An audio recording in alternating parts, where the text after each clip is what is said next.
Hello everyone, this is Abhivashni. Welcome to our channel Learn with Abhi. இன்னைக்கு நம்ம என்ன topic பார்க்க போகிறோன்னா சென்டென்ஸ் பேட்டர்ன். சென்டென்ஸ் பேட்டர்னா ஃபர்ஸ்ட் என்னன்னு தெரிஞ்சுக்கணும். சென்டென்ஸ் பேட்டர்னா வாக்கிய அமைப்பு.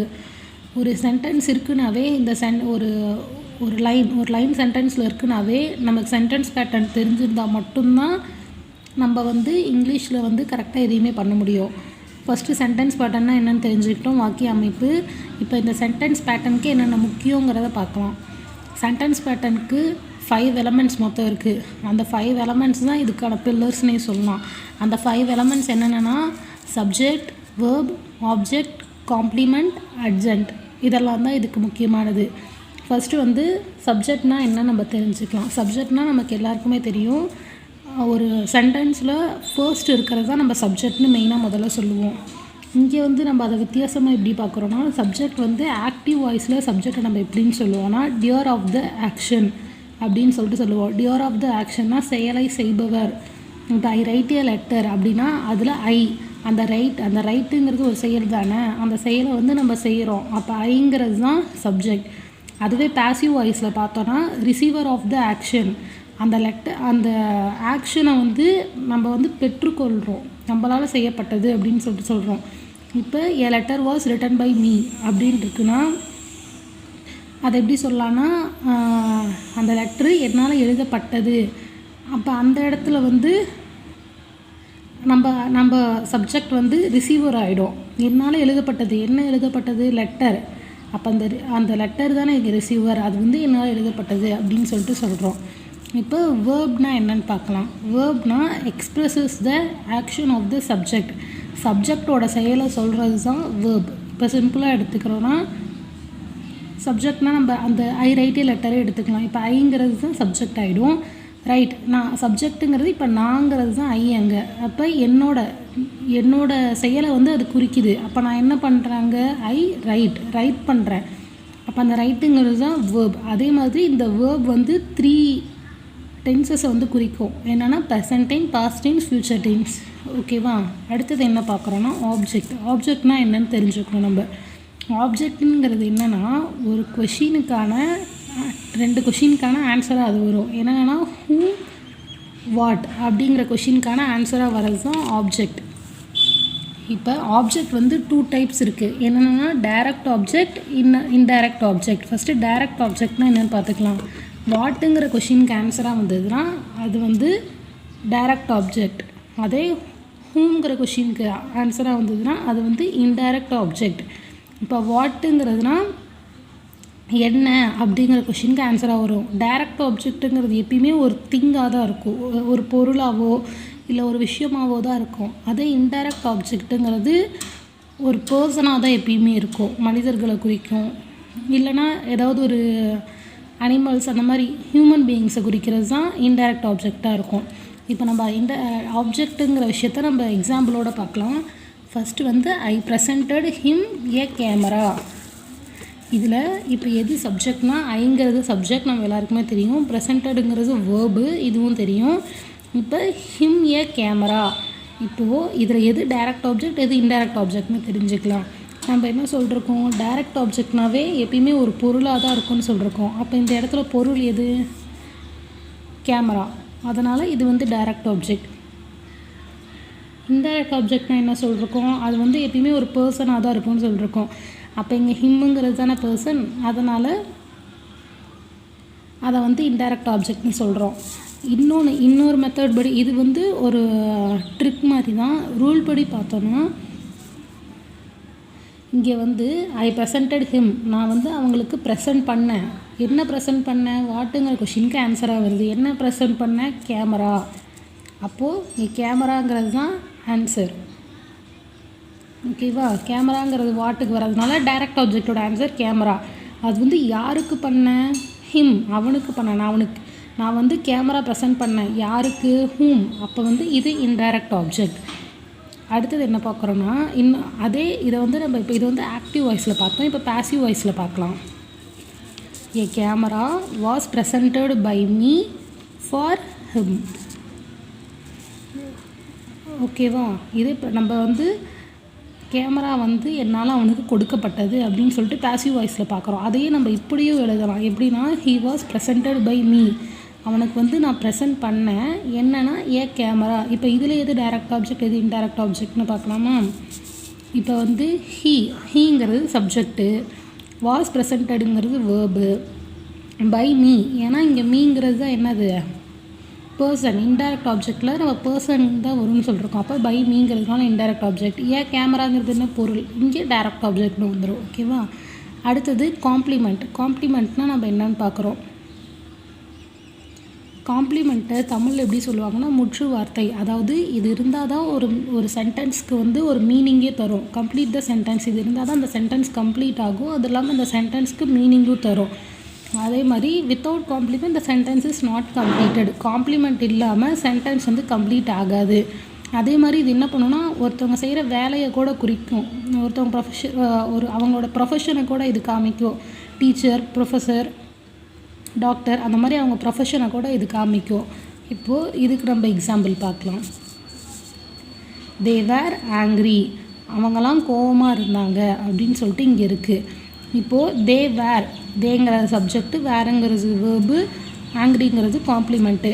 நம்ம இந்த காம்ப்ளிமெண்ட் ஆங்க்ரிங்கிறது இல்லாமல் மீதி தே வேர்னு மட்டும் சொல்லி பாருங்கள், மீனிங் வருதா? வரல. அப்போது இந்த ஆங்க்ரிங்கிறது போட்டதுனால தான் இந்த சென்டென்ஸ் வந்து கம்ப்ளீட் ஆனது. அப்போது தே வேர் ஆங்க்ரிங்கிறதுல இது வந்து காம்ப்ளிமெண்ட்டு. அடுத்தது அர்ஜென்ட்னா என்னென்னு பார்க்கலாம்.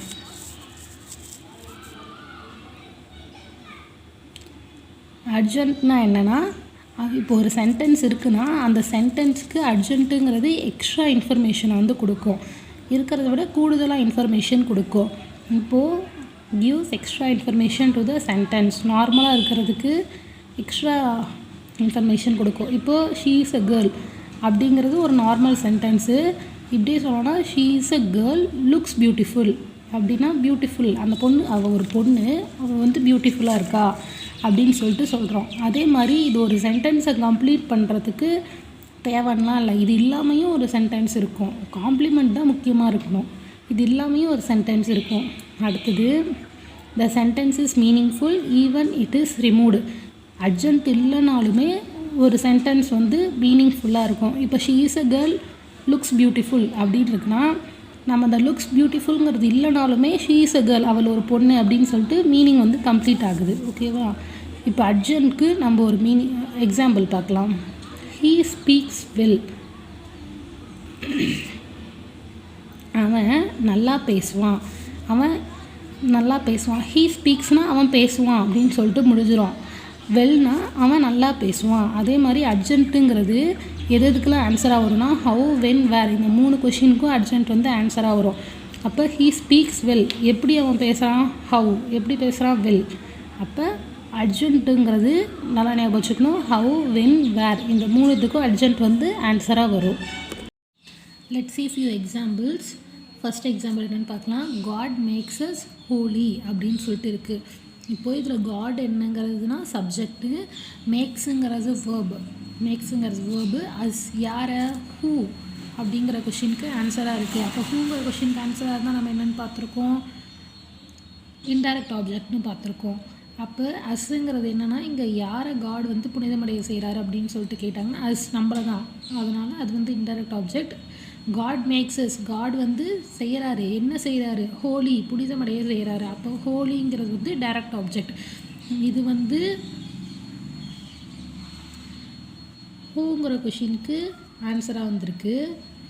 இது வந்து வாட்டுங்கிற கொஷினுக்கு ஆன்சராக வந்திருக்கு. ஓகேவா? அடுத்தது in the beginning God created everything. அப்போது நம்ம இதில் இந்த மாதிரி சென்டென்ஸ்லாம் கன்ஃபியூஸ் பண்ணணும், தெளிவாக பார்த்துக்கணும்.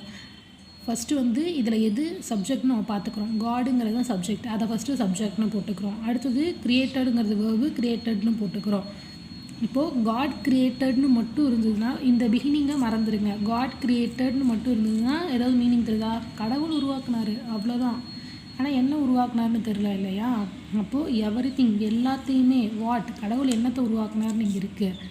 அப்போது எவ்ரிதிங்குங்கிறது ஆப்ஜெக்ட், வாட்டுங்கிற கொஷினுக்கு ஆன்சராக வர்றதுனால இது வந்து ஆப்ஜெக்ட். அடுத்தது மீதி இந்த பிகினிங் மட்டும்தான் இருக்குது. நம்ம மீதி என்ன இருக்குது, காம்ப்ளிமெண்ட் இருக்குது, அப்புறம் அட்ஜென்ட் இருக்குது. இப்போது இந்த பிகினிங் இல்லைனாலும் இந்த சென்டென்ஸ் கம்ப்ளீட் ஆகுதான்னு பார்க்குறோம். காட் கிரியேட்டட் எவ்ரிதிங் கம்ப்ளீட் ஆகுது, அப்போ இது காம்ப்ளிமெண்ட் இல்லை. இன்னொன்று என்ன இருக்குது, அர்ஜென்ட் மட்டும்தான் இருக்குது. அர்ஜென்ட்க்கு நம்ம என்ன பார்த்துருக்கோம், ஹவு, வென், வேர்ங்கிற கொஷினுக்கு ஆன்சராக வரும்னு சொல்லிட்டு பார்த்துருக்கோம். அப்போது வேர்ங்கிற கொஷினுக்கு இங்கே வருது காட் கிரியேட்டட் எவ்ரிதிங். எப்போ க்ரியேட் பண்ணாங்க, வென்கிற கொஷினுக்கு ஆன்சராக வருது. வென்கிற கொஷினுக்கு ஆன்சராக வருது. எப்போ க்ரியேட் பண்ணாங்க, பிகினிங்கில். அப்போ பிகினிங்கில் கடவுள் எல்லாத்தையுமே உருவாக்குனாரு. அப்போ when God created everything in the beginning, ஆரம்பத்தில் கடவுள் எல்லாத்தையும் உருவாக்குனாரு அப்படின்னு சொல்லிட்டு மீனிங் வருது. அடுத்த இது ஷீ இஸ் ஏ கிளர்க், அவள் ஒரு கிளர்க்கு அப்படின்னு சொல்லிட்டு இங்கே மீனிங் தருது. இங்கே எப்படின்னா ஷீ ஈஸ்ங்கிறத மட்டும் வச்சு பாருங்கள், மீனிங் தருதா, இல்லை. அப்போ ஏ கிளர்க்குங்கிற வேர்டு வந்தால் தான் இங்கே மீனிங் தருது. ஓகே, அடுத்து childrens are sleeping in the bedroom. இப்போது சில்ட்ரன்ங்கிறது சப்ஜெக்ட் நமக்கு தெரியும், ஆர் ஸ்லீப்பிங்கிறது வேர்பும் நமக்கு தெரியும். இந்த பெட்ரூம் அட்ஜென்ட்க்கு நம்ம என்னென்ன பார்த்துருக்கோம், ஹவு, வென், வேர். அப்போ குழந்தைங்க வந்து எங்கே தூங்குறாங்க, சில்ட்ரன்ஸ் ஆர் ஸ்லீப்பிங்கிறது வந்து அதை மட்டும் சொன்னாலும் சென்டென்ஸ் வந்து முடிஞ்சிடும். அப்போது அது காம்ப்ளிமெண்ட் இல்லை. அதை விட்டுட்டோன்னா இன்னும் நமக்கு என்ன இருக்குது, ஆப்ஜெக்ட்டும் அட்ஜென்ட்டும் தான் இருக்குது. இப்போது ஹவு, வென், வேர்ங்கிற கொஷினுக்கு ஆன்சராக வருதான்னு பார்க்குறோம். சில்ட்ரன் எங்கே தூங்குறாங்க, வேர். அப்போ வேர்ங்கிற கொஷினுக்கு ஆன்சராக வர்றதுனால இது வந்து அட்ஜென்ட். அடுத்தது வந்து she sang me a song melodiously அப்படின்னு சொல்லிட்டு பார்க்குறோம். அப்போது இதுவும் ஈஸி தான். ஷீங்கிறது என்ன, சப்ஜெக்ட்டு, சாங்குங்கிறது வேர்ப் நமக்கே தெரியும். இதில் காம்ப்ளிமெண்ட் வருதான்னு பார்க்குறோம். இதை நம்ம எதோட, ஷீ சாங் மீ, அவன் என்கிட்ட பாடுறா அப்படின்னு இதோட பிடிச்சிட்டாலும் சென்டென்ஸ் முடிஞ்சிடும். ஏ சாங்னு இருந்தாலும் சென்டென்ஸ் முடிஞ்சிடும். மெலடியஸ்லின்னு இருந்தாலுமே சென்டென்ஸ் முடிஞ்சிடும். அப்போ இது வந்து காம்ப்ளிமெண்ட் இல்லை. அடுத்தது நம்ம என்ன பார்க்குறோம், இன்னும் ஆப்ஜெக்ட்டும் அட்ஜென்ட்டும் தான் இருக்குது. இப்போது நம்ம இன்டைரக்ட் ஆப்ஜெக்ட்னால் என்ன சொல்லிருக்கோம், ஒரு பர்சனை குறிக்கும்னு சொல்லிட்டு சொல்லிருக்கோம். அப்போது இங்கே சாங்குங்கிறது பர்சனா, மீங்கிறது தான் பர்சன். அப்போ அது வந்து இன்டைரக்ட் ஆப்ஜெக்ட். அப்போ அடுத்தது வந்து கண்டிப்பாக டைரக்ட் ஆப்ஜெக்டாக தான் இருக்கும். டைரக்ட் ஆப்ஜெக்ட் மெலடியஸ், ஹவுங்கிற கொஷினுக்கு ஆன்சராக வருதா, ஹவு, வென், வேர் இந்த 3 கொஷினுக்கு ஆன்சராக வரும்னு சொல்லியிருக்கோம். அவள் வந்து எப்படி பாட்டு பாடினா அப்படின்னு சொல்லிட்டு கேட்குறாங்க. மெலடியஸில் பாட்டு பாடினா அவள், அப்போ அது வந்து அர்ஜென்ட்டு. அடுத்தது பார்க்கலாம். ஐ பாட் எ நியூ கார் எஸ்டர்டே, நான் வந்து நேற்று புது கார் வாங்கினேன் அப்படின்னு சொல்லிட்டு சென்டென்ஸ் இருக்குது. இப்போ இது ஈஸி தான், சப்ஜெக்ட் வேர்ப் போட்டோம். ஏன் நியூ கார் இருக்குது, அடுத்தது எஸ்டர்டே இருக்குது. இப்போது நம்ம இதில் வந்து நான் நேற்று என்ன வாங்கினேன், வாட்டுங்கிற இடத்துக்கு, வாட்டுங்கிற கொஷினுக்கு இங்கே ஆன்சராக வருது. நான் நேற்று வாங்கினேன், என்ன வாங்கினேன், கார். அப்போ வாட்டுங்கிற கொஷினுக்கு ஆன்சராக வந்தால் என்ன, ஆப்ஜெக்ட்டு. ஓகேவா. அடுத்தது எப்போ வாங்கினேன், வென்கிற கொஷினுக்கு ஆன்சராக வருதுனால இது அர்ஜென்ட்டு. அடுத்தது என்ன பார்க்குறோன்னா, ஹீ வாக்ஸ் ஃபாஸ்ட், அவன் வந்து வேகமாக நடக்கிறான். இது சப்ஜெக்ட்டு, இது வேர்பு. ஹீ வாக்ஸ் அப்படின்னு போட்டாலும் சென்டென்ஸ் இதோட மட்டும் நம்ம போட்டோம்னாலுமே சென்டென்ஸ் முடிஞ்சிடும். ஆனால் அவன் எப்படி நடந்தான், எக்ஸ்ட்ரா இன்ஃபர்மேஷன், அந்த செயலை பற்றி எக்ஸ்ட்ரா இன்ஃபர்மேஷன் கொடுக்குது. ஃபாஸ்ட்டாக நடந்தான்னு சொல்லுதா, அதனால் இது வந்து அர்ஜென்ட். இப்போ உங்களுக்குலாம் புரிஞ்சிருக்கும்னு நினைக்கிறேன். இங்கே நான் வந்து டிப்ஸ் டு ரிமெம்பர் கொடுத்துருக்கேன். இந்த ஃபைவ் பாயிண்ட்ஸ் மட்டும் நீங்கள் தெரிஞ்சுக்கிட்டாவே நீங்கள் இதில் ஃபுல் மார்க் எடுத்துடலாம் சென்டென்ஸ் பேட்டர்னில். இப்போ என்னென்னா, இதை வந்து ஷார்ட் ஃபார்மில் நீங்கள் எக்ஸாமுக்கு போகும்போதுனாலும் சரி, எப்பயுமே இதை ஷார்ட் ஃபார்மில் ஒரு நோட் மாதிரி எடுத்து வச்சுக்கிட்டிங்கன்னா லாஸ்ட் மினிட் ரிவிஷனுக்கு இது ரொம்ப யூஸ்ஃபுல்லாக இருக்கும். இப்போ எப்படின்னா, சப்ஜெக்ட்னால் என்ன, எக்ஸ்பிரஸஸ் த ஆக்ஷன், அது ஒன்று. அப்புறம் அது வந்து ஃபர்ஸ்ட் பார்ட்டாக இருக்கும். அடுத்தது வேர்ப்னாவே என்ன, ஈஸி தான், ஆக்ஷன், அதை வந்து ஒரு ஆக்ஷனை குறிக்கும். அடுத்தது காம்ப்ளிமெண்ட்டுங்கிறது என்னென்னா, அந்த காம்ப்ளிமெண்ட் இருந்தால் மட்டும்தான் ஒரு சென்டென்ஸ் வந்து ஃபுல்லாக மீனிங் தரும் அந்த சென்டென்ஸ்க்கே. அடுத்தது ஆப்ஜெக்ட்டுங்கிறது ஹூம், வாட்டுங்கிறதுக்கு ஆன்சராக வரும். அதே மாதிரி அர்ஜென்ட்டுங்கிறது ஹவு, வென், வேர்ங்கிறதுக்கு ஆன்சராக வரும். இந்த பாயிண்ட்ஸ் மட்டும் நீங்கள் கரெக்டாக ரிமெம்பர் பண்ணிட்டீங்கன்னா நீங்கள் எக்ஸாம்லலாம் கரெக்டாக எழுதிக்கலாம். தேங்க்ஸ் ஃபார் வாட்சிங். Please subscribe.